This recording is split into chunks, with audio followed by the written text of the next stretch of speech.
One of the questions that I'm often asked is, what is the best color for a boat canvas? And that's especially important for somebody who's considering replacing the canvas on their boat. Now I'm going to come straight out and say, I can't tell you what the best color is for you, but I can tell you what our experience has been over the last 25 years with canvas from everything from white to black and everything in between. The first few boats that we owned, the canvas color was the canvas color, and that was it. We didn't change. However, the last couple of boats we had, we did change the canvas completely, so we had a choice as to what color we were going to use. Our first boat was just a little 18-foot runabout that had a very basic canvas cover that we used primarily just to keep the weather out of it when we weren't on the boat. When we were using it, the canvas came off completely. I would just unsnap it, throw it under the front deck, get it out of the way, because when we were going out, we were generally going out for maybe 3-4 hours at a time. A lot of that time, it was just me going out with the kids, horsing around, throw the anchor, and do some swimming. So the canvas wasn't super important to us. Like I say, it was just there to keep the weather out of it when we weren't on the boat. And that canvas was white, or should I say, it started its life somewhere close to white-ish. So the next boat in line was our first Sea Ray, a Sea Ray 240 Sundancer, which came with a full camper back canvas. We really lucked out with that boat and that canvas because it was all there. There was no rips in it. There was no leaks, and it worked really good for our needs. Now that canvas was, again, as close to white as I guess you could say. It was probably sold as a quote unquote white canvas, but I think it had a few years on it and it was sort of fading to, let's just say it's an off white. It worked fine for us. It basically matched the color of the hull. So many plastic side curtains, it really opened up the livability and the visibility when you were on the boat.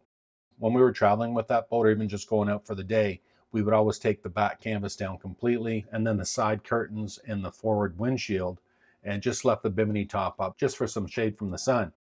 And when we were spending the night on the boat, we would close everything in, zip it up, mainly to keep the bugs out. I know some people are misinformed as to what color is going to be best for keeping the boat quote unquote cool, as some may feel that a dark canvas is going to be a lot warmer in the summertime as opposed to a light canvas. Now I'm going to circle around back to that with a night and day comparison, as our current boat has a black canvas on it. Yes, we ordered a black canvas, put a brand new black canvas on it, and I'll touch base with you on that in just a little bit. But what I want to show you right now is our next boat in line, which was our second Sea Ray, and it was a 26-footer. Not important, but you can see the boat came with a full camper back canvas. Again, when we bought this boat, this is how it came, with a full camper back canvas, and we were really happy about that, because by the time we owned this boat, we were already starting to travel quite a bit farther and spending more and more nights away from the marina. So it was really important for us to have some protection from the elements and, again, the bugs when we are out and about. So as with the last boat, when we were traveling, the back canvas, we would take it down, and as you can see, there was like a little frame, and we could just wrap the top up in it and zip it up. There was a little cover that went over it, so we could zip it up, so we could be out in the lake cruising at speed and not worry about the canvas flapping in the wind. However, that said, I always left the bimini top up because I'm not a huge fan of the sun, and driving the boat, if I was out exposed to the sun all the time, if nothing else, I would have a sunburn and a headache usually at the end of the day. So it was nice to have that sun protection. Even if we were stopped for a day or tied up to a dock, I could sit at the helm and be out of the sun. The only complaint on this one, if you could call it a complaint, was there was not enough clear plastic panels around the outside, but we made it work for us. There was no tears, no rips, and most importantly, there was no leaks. However, it would have been nice if there was a little bit more clear plastic all the way around. Again, just simply to let some more light in. But as we only had that boat for 2 seasons, it wasn't worth the expense to replace the whole canvas because, like I say, it worked fine for us. With the dark blue color, I would definitely refer to this as a dark canvas, but like I say, it didn't give us any issues. One thing that was a little bit, not really frustrating, but something that I had to deal with, and it had nothing to do with the canvas itself, it was just the design of the boat, was that when I was driving the boat most of the time, I liked to stand up just because I could see right over the windshield. However, given the height of the radar arch on that boat, I was unable to stand up straight with the canvas up, so I had to unzip a little bit, unsnap it off the windshield, and flop it back and just drive that way. So it was open air boating, shall we say. Our next boat, which was our third Sea Ray, this one being a 1987 300 Sundancer, also came with a full camper back canvas when we bought the boat.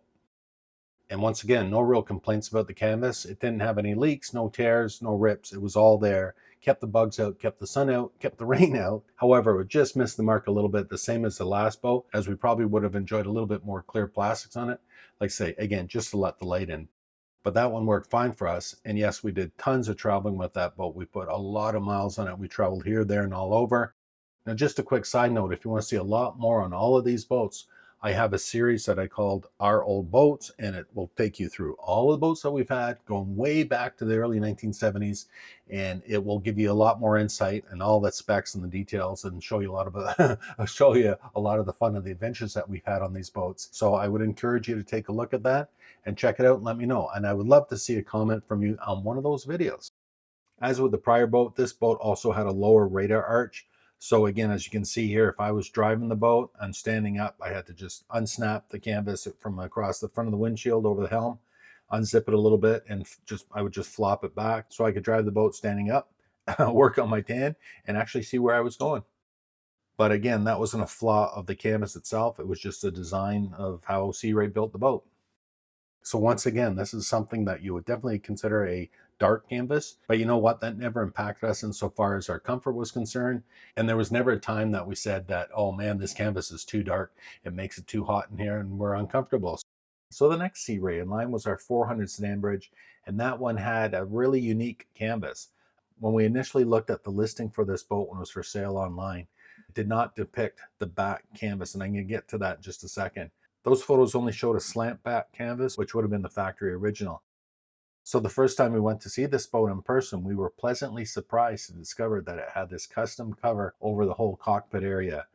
So as Anchor Girl and I both said at the time, it was like adding a whole living room in the back of the boat. And it was awesome because we could be out of the weather all the time and having lots of clear plastic out the back so we could see and let the sun shine in. So that was a really unique, nice feature to have on that boat. So the flybridge helm had its own separate canvas area, and that was really nice because, again, it was well protected, plus it had clear plastic all the way around. Not only that, but there were screened-in areas on either side. And I think, if I can recall correctly, and again, this is going back 15 years, we added the screens into the plastics that were already on the boat when we first bought it. So again, I'm just going to refer real quickly to my Our Old Boat series, which link in the description, because there's a really long-winded video about us bringing this boat home. 700 miles from the great state of Michigan all the way up to Ontario, Canada, over a 3-week period. And what a fun adventure that was. Another part of the configuration of the upper helm that I liked on that canvas was that it extended underneath the radar arch. We've seen a number of these models since where they took the plastic right to the top of the radar arch and they kind of angled it back down. And to me, it looks dorky. But then again, I'm biased because this is the way we bought the boat and I fell in love with it right away, and it worked really good because it added a little bit more storage area up there and it was easily accessible because we could also unzip that back windscreen, roll it right up, which allowed for some great airflow through there. Plus, being up so high off the water, it made an excellent platform for capturing my videos. So our next boat was, you guessed it, another Sea Ray, but this time we jumped down in size. So we went from the big 400 Sundancer down to a 330 Sundancer. So when we originally purchased this boat, it came with a full camper back canvas, which was only, I think, about 2 years old. The problem there was it was a little bit on the cheaper side, and as well, the color was not to everybody's liking. So that meant we have to get a new one, but not a problem because when we were looking to buy this boat, we had already budgeted anticipating that whatever we bought, we would have to put a whole new canvas in. And I had actually booked in to have the canvas replaced 6 months before we even bought the boat because we knew what we were going to get. And like I said, we knew that whatever we bought will more likely need a new canvas. So we booked it in well ahead of time. And as you can see, there's lots of clear plastic all the way around, which is something we insisted upon because we knew by this point this is what we wanted. And the canvas color is a little bit darker than what was there. Like I said, that first color was like a off beige, and it didn't match the hull of the boat. Now, Sea Ray back in the day, they made 2 colors on these Sundancers. Now, back in these years, Sea Ray offered their hulls with either a true white hull, which is what I think they call the polar white colored hull, as well as one that was slightly off. It wasn't a true white, and it was like a light beige. That's why we went with the color canvas that we did, because it matched the hull. Anchor Girl had preferred a black canvas, but we decided the black wasn't going to match the hull. So this is why we went with this color, because it matched perfectly and everybody was happy. So we were happy with this configuration and the whole boat for, I think we had this boat for 5 years altogether. And the only reason that we sold this boat is because we wanted a couple more creature comforts that the next boat was going to allow for us. And the next boat that we bought was basically the same as this model. It's just a little bit stretched, a little bit longer, a little bit wider, and a little bit taller in the radar arch. So we've reached the end of the line for our little canvas review. And this was our next boat, which was again another 1998 model year, Sea Ray 370 Sundancer. And as I mentioned, this boat was basically the same layout and configuration as the prior 330. It was just that much wider and that much longer and that much more comfortable. But we're not here to talk about that right now. As you might be able to make out in these photos, that this canvas was in perfect condition. There was nothing wrong with the canvas at all, except for it did not have a full camper back, which is something that we insisted on. That's something that we needed, given the fact that we do a lot of cruising, a lot of overnighting away in the boat. So we just wanted that extra livability. Again, Anchor Girl was always looking forward to having a boat with a black canvas. And as this one had the true white hull, it was an excellent candidate for, you guessed it, a black canvas. And once again, before we even bought this boat, confident that whenever we found this boat, because this was the actual model that we were looking to buy. So this boat went into the shop literally day one that we brought it home. And I heard so many naysayers. Oh my God, Paul, don't put a black canvas on the boat. You're going to fry. You're going to die. You're going to be overwhelmed with the heat. I'll give that one a big wrong answer. As you've seen, we've had a number of boats with dark canvases on it, and we've had a few with lighter canvases. As far as I'm concerned, if it's a hot day, it's a hot day. It doesn't matter what the color of the canvas is. And I'm sure that if you put your hand to the underside of that canvas on a hot sunny day, it would feel warm.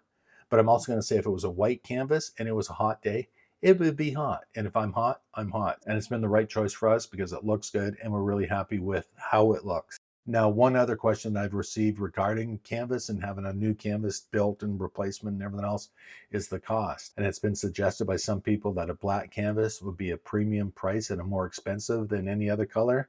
And again, I'm just going to say no to that. Example, the last two boats that we had the canvas done, they were both made out of a product called Sunbrella, which is probably one of the top marine canvas products in the market right now. And I can't say what we actually paid for the canvas material or the plastic or the zippers or anything else, but I would strongly suggest that the price of the canvas might be overall to the whole job, 20-30%, because to have a project like this done, the vast majority of the cost is going to be labor. So even if the canvas was, 10, 20, 30, 40, 50% more than another color, it may only impact the overall cost by a few percentage points. So, and given the final cost of a complete new canvas project, a couple $100 one way or the other, I don't think it's really going to be your primary concerns. So if you're considering having a new canvas made, don't talk to me. Talk to the guy or gal that would be doing the work for you, and they will let you know what it would cost. So I'm just going to end this one by just saying the final overriding thing is the color. From our experience for over 25 years in half a dozen boats, is the color does not matter to how hot the boat may or may not get. Like I say, if it's a hot day, it's a hot day. And in the summertime, half the time it's a hot day and it's uncomfortable. It's not the heat, it's the humidity. So if it's a humid day and if you had a white canvas or if you had a clear canvas, whatever, I would say just go with the color that you think will best suit the boat. All right. So that's it. I'm just going to leave it here. And I'm going to remind you that I also have another playlist called How I Did It Boat Repairs and Upgrades videos. And I have well over 100 different projects. So if you are able to sustain listening to me for 10-15 minutes at a time, go check out that playlist and see if there's anything that's interests you. And if there's anything that you think you might want to do on your boat, have a look, because I have a lot of different projects that I posted there. And of course, anytime I do any new work on our boat, that's where it's going to land. All right.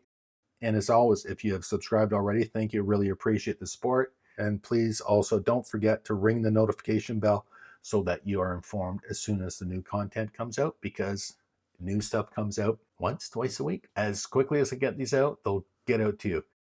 As always, leave a comment because I would love to hear your thoughts and let me know what you think. Alrighty. And until then, I will see you in the next one. Cheers.